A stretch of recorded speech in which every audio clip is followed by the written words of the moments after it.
إِنَّ اللَّهَ لَا يُغَيِّرُ مَا بِقَوْمٍ حَتَّىٰ يُغَيِّرُوا مَا بِأَنفُسِهِمْ ۗ وَإِذَا أَرَادَ اللَّهُ بِقَوْمٍ سُوءًا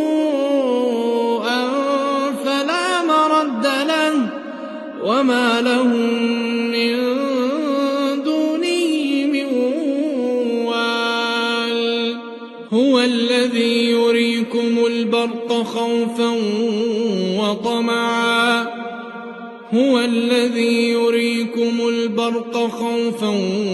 وطمعا وينشئ السحاب الثقال ويسبح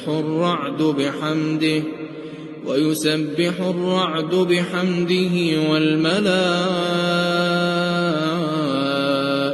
من خيفته ويرسل الصواعق فيصيب بها من يشاء وهم يجادلون في الله وهو شديد المحال.